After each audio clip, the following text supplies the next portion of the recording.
everyone. I am joining my father for another movie review. Hey, say hi, Dad. Hello. Today we're talking about Peeping Tom from 1960, directed by Michael Powell. What did you think of Peeping Tom? I thought it was a very effective, very powerful movie.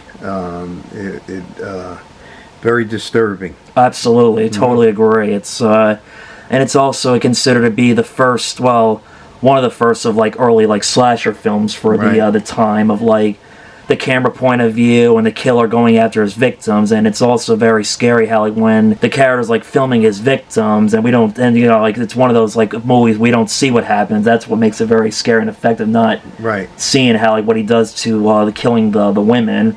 He has like an obsession compulsion disorder where he films himself killing the victims.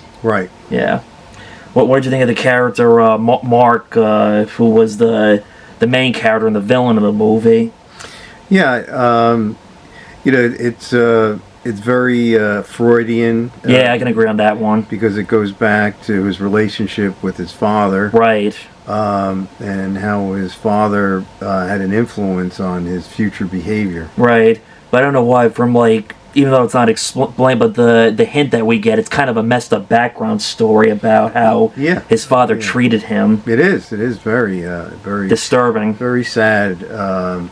And even more interesting is that the director plays the part of the father. Yeah, which I did not realize. You know, I've seen this before. I didn't realize that was Michael Powell on television. I also read that was his son playing the kid version of Mark. Okay. Yeah, I could see the resemblance. Well, you don't think about it that much because you're watching the film and the clips of when he shows that young, beautiful woman the, you know, a little bit of his childhood and how his father documented every single moment of his life from when he was a little boy to a teenager, even up until his adulthood, until his death.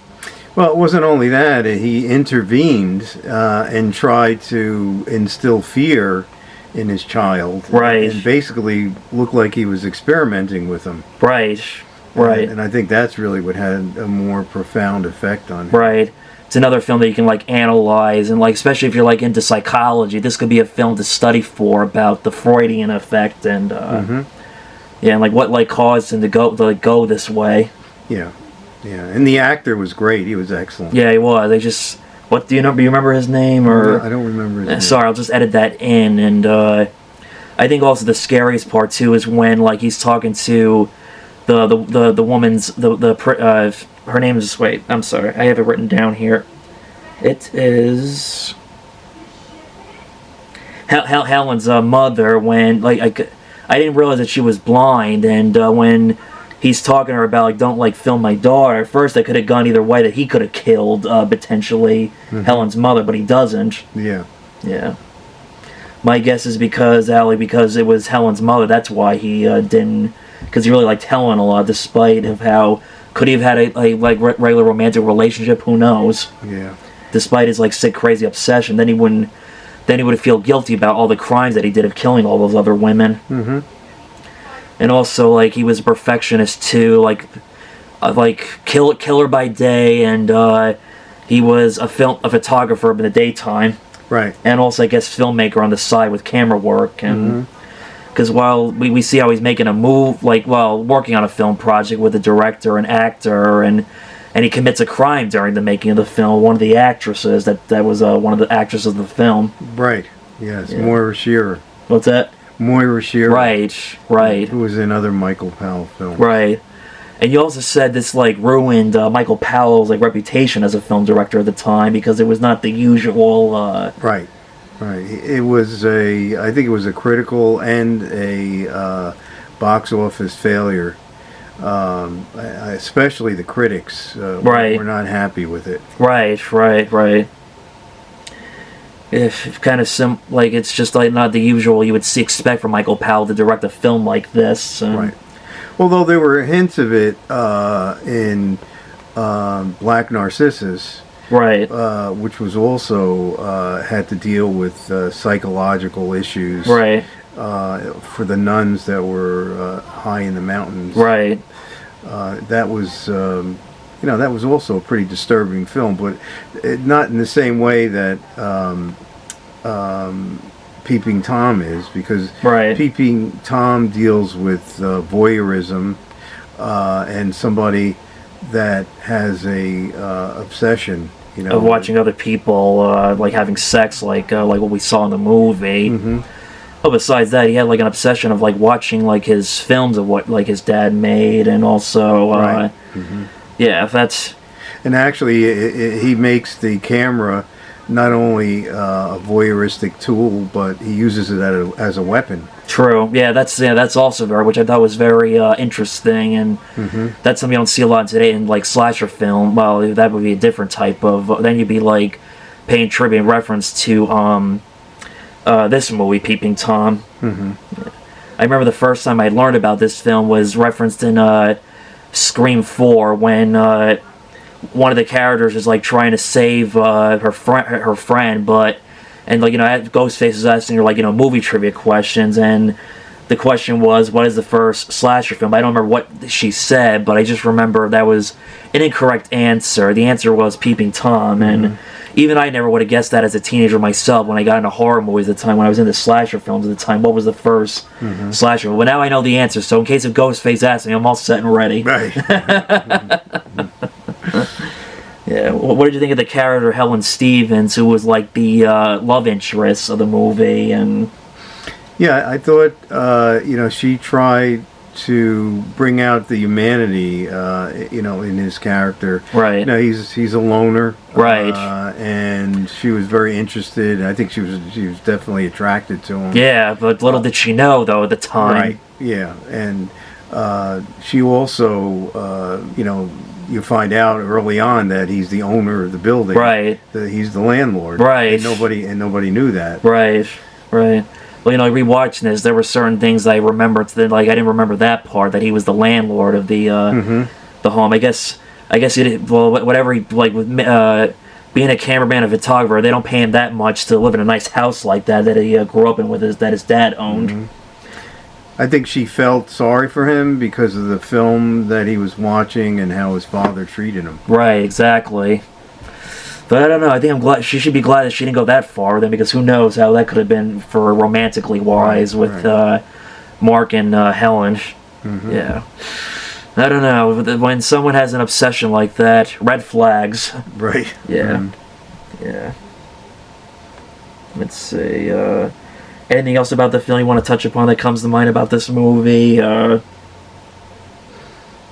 one thing I'd like to say is that you should see it. Yeah. Because it's a very well-made film, very interesting. It'll keep your attention. Yeah. Invested from start to finish. And it's maybe not as flamboyant as Psycho. Right. But it's a very artistic film that you wouldn't expect from such a slasher type film, and it's not graphic either. It's not a gore fest. No, but it has to do with somebody who commits murders in a different way. Right. Like also, I don't know why when we were like watching the movie, like the colors, I'm thinking a little bit of Argento vibes, but who knows if Argento could have like take a little inspiration for like his color, like his like Argento. He likes to add colors in his films, and yet his films are so graphic, and they're so violent too.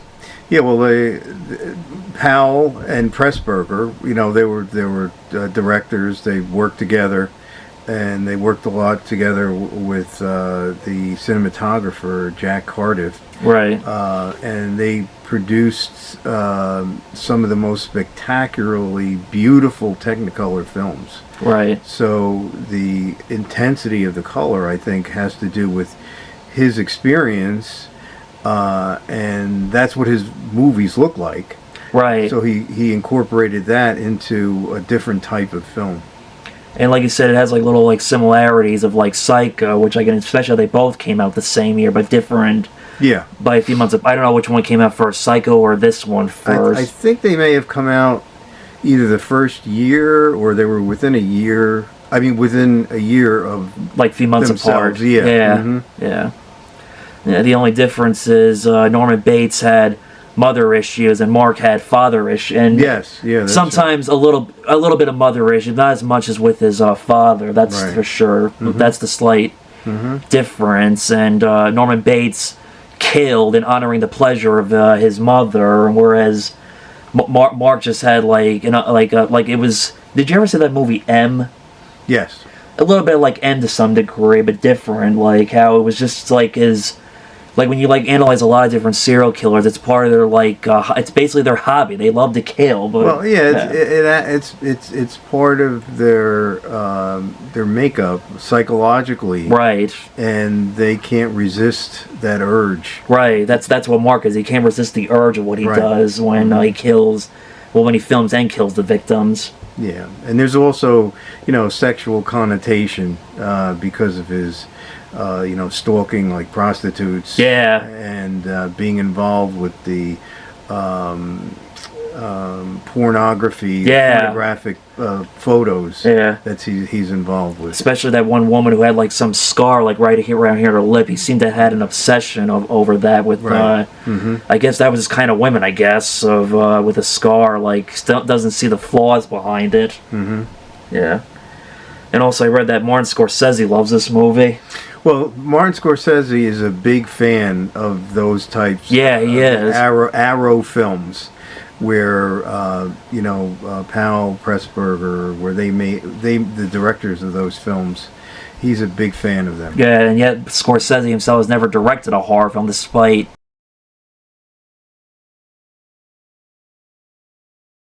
Yeah, as I was saying, Martin Scorsese loves this movie, and he has never directed a horror film, but yet Taxi Driver had like the closest to a horror element to it to some degree.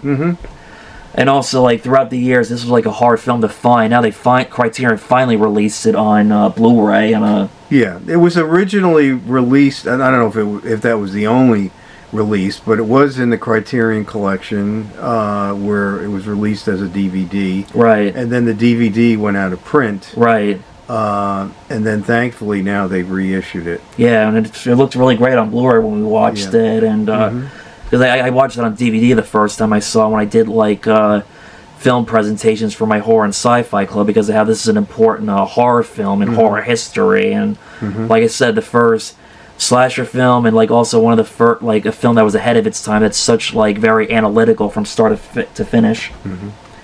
Yeah, I guess anything else to touch upon? I think that's about. No, that's about it. All right, that wraps up the video. So like, subscribe, and see you next time. Say bye, Dad. Bye bye.